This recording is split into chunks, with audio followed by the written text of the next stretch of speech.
ये कहानी हरियापुर गांव की है। उस गांव में एक शारदा नाम की औरत की तिल के लड्डू की दुकान थी। हर कोई तिल के लड्डू खाने शारदा की दुकान पर ही आया करता। इसमें शारदा को बहुत फायदा होता था। उसकी दुकान बहुत चलती थी। इस बात से वहाँ का व्यापारी बहुत जलता था, क्योंकि उसकी दुकान से ज्यादा शारदा की दुकान चलती थी। आओ आओ, मीठे और ताजा तिल के लड्डू खाओ।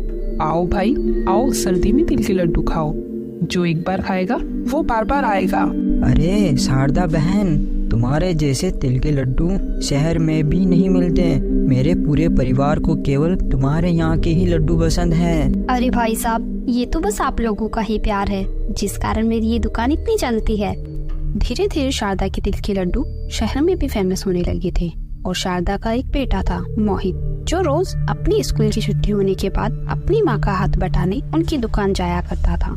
माँ, मैं आ गया, कोई काम हो तो बताओ मुझे। अरे वाह, मेरा प्यारा बेटा आ गया। खाना खा लिया बेटा तूने? भूख तो नहीं लग रही ना? नहीं माँ, मैं घर से खाना खाकर ही आया हूँ। चलो अच्छी बात है बेटा, अब तुम यहाँ आकर बैठ जाओ। और कुछ भी चाहिए हो तो मुझे बता देना, ठीक है? हाँ हाँ माँ, आप चिंता मत करो। एक दिन व्यापारी ने शारदा के बेटे को रास्ते से उठाने का सोचा, पर गांव के लोगों की भीड़ के कारण वो नाकाम रहा। फिर रोज की तरह शारदा और उसका बेटा मोहित अपनी दुकान बंद करके अपने घर जा रहे थे। लेकिन तभी रास्ते में शहर से कुछ लोग एक बड़ी सी गाड़ी में आते हैं और शारदा को रोककर बोलते हैं, अरे बहन, ये तिल के लड्डू की दुकान कहाँ पर है? अरे भाई साहब, आप आने में थोड़ा लेट हो गए क्योंकि अब तो दुकान बंद हो गई। बहन, हम तो शहर से आए हैं खास तिल के लड्डू खाने के लिए। सुना है आपके यहाँ के तिल के लड्डू इस पूरे इलाके में फेमस है। हाँ भैया, हाँ चलो आओ, मैं आपको तिल के लड्डू दे देती हूँ। आपको खाली हाथ भेजना सही नहीं रहेगा। वैसे तो मैं अपनी दुकान बंद कर चुकी थी, लेकिन आपके लिए खोल देती हूँ फिर से। दुकान खोलकर शारदा उन्हें तिल के लड्डू दे देती है। अरे वाह बहन, क्या तिल के लड्डू है। जितना सुना था उससे भी कई गुना ज्यादा स्वादिष्ट है। मैं तो शहर जाकर सबको आपके दुकान के बारे में ही बताऊंगा। भाई साहब, आपका बहुत बहुत धन्यवाद। और ये सब दूर खड़ा व्यापारी देख रहा था। वो घर जाके ये सब अपने छोटे भाई को बताता है। अरे भैया, बस ये सब बातें ही करते रहोगे या कुछ करोगे भी सही? देखो, उस शारदा ने कितनी तरक्की कर ली है। एक आप हो कि बस नाम के इस गांव के व्यापारी बनकर रह गए हो। अरे ये शारदा कितना छोटा काम करती है और मैं एक बड़ा व्यापारी हूँ, फिर भी मेरा काम और नाम इतना नहीं है।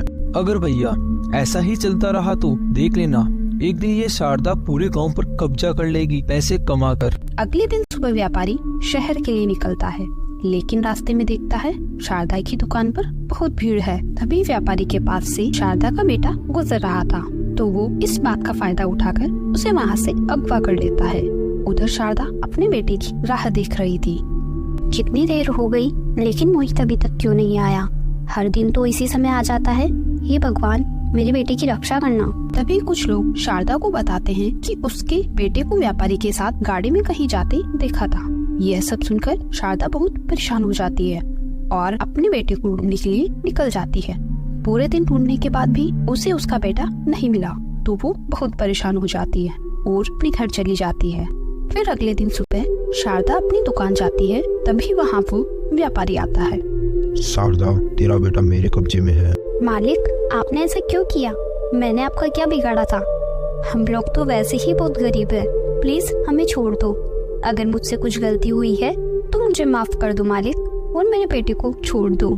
शारदा, तू चाहती है कि मैं तेरे बेटे को छोड़ दूं, तो तू चुपचाप तेरे तिल के लड्डू का राज मुझे बता दे, वरना इसकी कीमत तेरे बेटे को चुकानी पड़ेगी। ठीक है मालिक, जैसा आप बोलोगे मैं वैसा ही करूँगी, लेकिन आप बस मेरे बेटे को छोड़ दीजिए। फिर बेचारी शारदा अपने तिल के लड्डू का राज उस व्यापारी को बता देती है। फिर व्यापारी वहाँ से चला जाता है और शारदा अपने बेटे को लेकर अपने घर आ जाती है। फिर व्यापारी भी अपनी दुकान शारदा की दुकान के सामने ही खोल लेता है, लेकिन कोई भी व्यापारी के पास तिल के लड्डू खाने नहीं आता। सब लोग बस शारदा के पास ही जाते। फिर व्यापारी ने रात को सारी बात अपने छोटे भाई को बताई।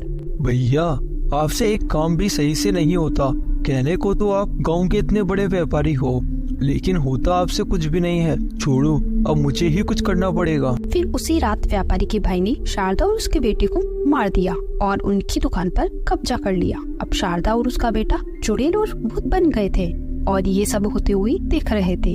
अब शारदा के सारे ग्राहक उस व्यापारी के पास तिल के लड्डू खा रहे हैं। शारदा और उसके बेटे ने ठान लिया था कि अब इस व्यापारी से अपना बदला लेना है। फिर जैसे ही शाम होती है तो व्यापारी घर जाने के लिए निकलता है, लेकिन रास्ते में ही चुड़ैल और भूतिया बच्चा दोनों व्यापारी के चारों तरफ घूमने लगते हैं। मुझे छोड़ दो, मुझे माफ कर दो शारदा बहन, दया करो मुझ पर, मुझसे एक गलती हो गई। हम भी ऐसे ही तड़प रहे थे, लेकिन तूने हमारी एक ना सुनी और तेरी दुश्मनी मुझसे थी ना। मेरे बेटे ने तेरा क्या बिगाड़ा था बोल, लेकिन अब तुझे तो मरना ही पड़ेगा। अरे बहन मुझे माफ कर दो, गलती हो गई मुझसे, दया करो, जाने दो प्लीज मुझे यहाँ से।